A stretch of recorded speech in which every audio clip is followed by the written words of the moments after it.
Gangguan pada sistem pencernaan makanan. Kompetensi dasar memahami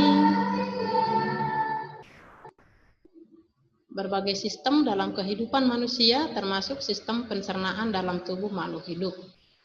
Tujuan pembelajaran mengidentifikasi jenis-jenis gangguan pada sistem pencernaan.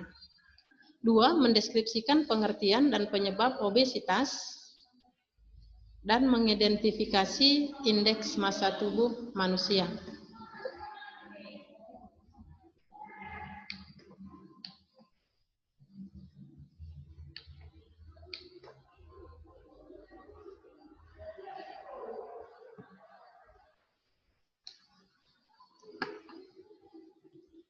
Kita lihat macam-macam jenis penyakit pada sistem pencernaan manusia. 1. Obesitas, karies gigi, MAF, hepatitis, diare, konstipasi, gejala kekurangan vitamin yang disebut dengan avitaminosis dan gejala kekurangan mineral. Nah, kita lihat di sini adalah contoh anak yang mengalami obesitas atau anak yang mengalami kegemukan, kelebihan berat badan. Apa itu obesitas ya? Obesitas itu adalah suatu kondisi tubuh yang memiliki kandungan lemak berlebih sehingga dapat menimbulkan efek negatif pada kesehatan. Beberapa efek samping dari kegemukan misalnya sangat rentan terkena penyakit jantung, diabetes, dan osteoartritis. Osteoartritis itu adalah perapuhan pada tulang karena kelebihan berat badan. Penyebab obesitas biasanya karena mengkonsumsi makanan yang berlebih. Nah, kita lihat ke obesitas ya. Obesitas itu konsumsi makanan yang berlebih dan aktivitas tubuh yang kurang.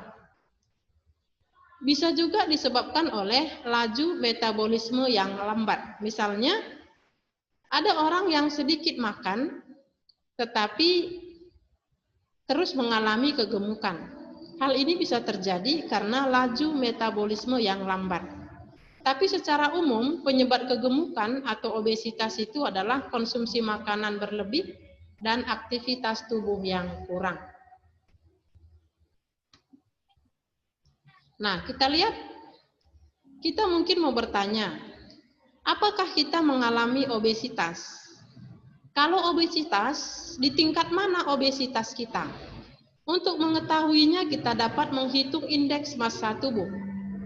Indeks massa tubuh bisa dihitung dengan massa tubuh dalam kilogram dibagi dengan tinggi tubuh dalam satuan meter dikali tinggi tubuh kembali, berarti sama atau tinggi tubuh kuadrat.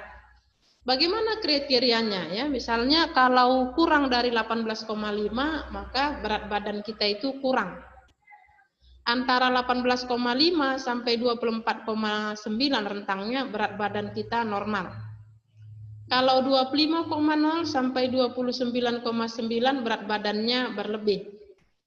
Kalau rentangnya 30 sampai 34,9 maka kita dikatakan OB kelas 1. Kalau 35 sampai 39 rentangnya maka kita disebut OB kelas 2. Kalau rentangnya lebih dari 4,0 maka obesitas kelas 3. Jadi ini bukan berat badannya, ini rentang, ya rentang. Nah, kita lihat contoh.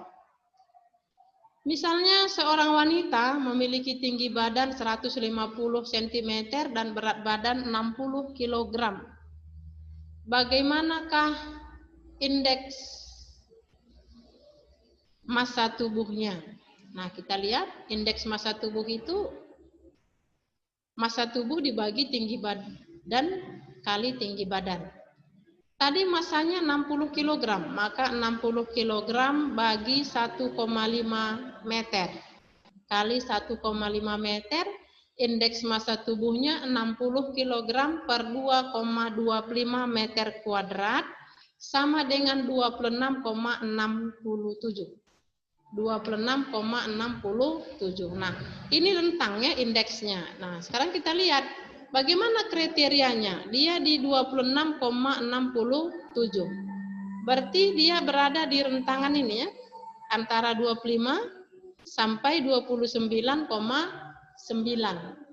Tadi kan 26,7, maka dia memiliki berat badan berlebih. Belum obesitas ya, belum obesitas ya, belum kegemukan, hanya berat badan berlebih sedikit ya. Nah, begitulah kriterianya. Maka jika kita memiliki indeks massa tubuh 26,67, kriterianya adalah berat badan berlebih karena berada pada rentang 25 sampai 29,9.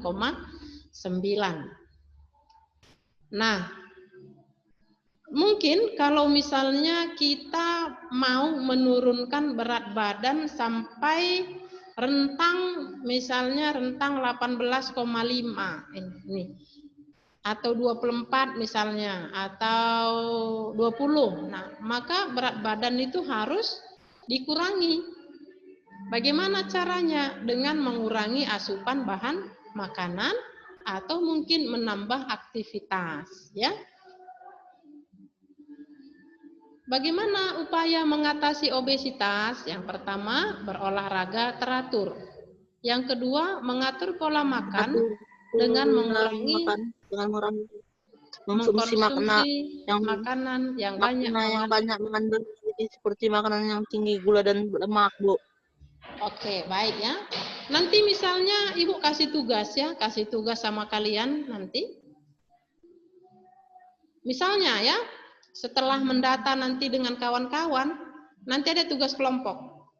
Lihat tugas kelompoknya di daftar tugas ya. Setelah didata misalnya contohnya tadi saya 60 kg dengan tinggi 1,5 meter, maka massa saya, indeks massa tubuh saya 26,67. Nah, kalau misalnya disarankan supaya ini menjadi normal, maka bisa dihitung kebutuhan energi dalam tabel ya. Misalnya, apa yang dikurangi? Mungkin nasi ya, nasi bisa dikurangi. Ditanya dulu orangnya, nasinya selama ini berapa mangkok? Kalau saya biasa nasi saya 3 mangkok 1 hari. Maka mungkin bisa dikurangi jadi 2 mangkok saja. Yang 2 mangkok itu dibagi menjadi 3 kali makan.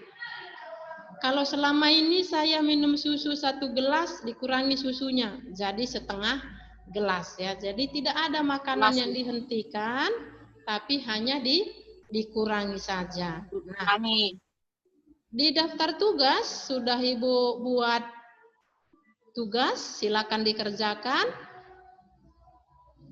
Semoga nanti sangat bermanfaat. Yang mau Ibu sampaikan, materi ini sudah Ibu rekam. Bagi yang tidak bisa ikut, nanti bisa dilihat video rekamannya ya. Sekian saja untuk pertemuan.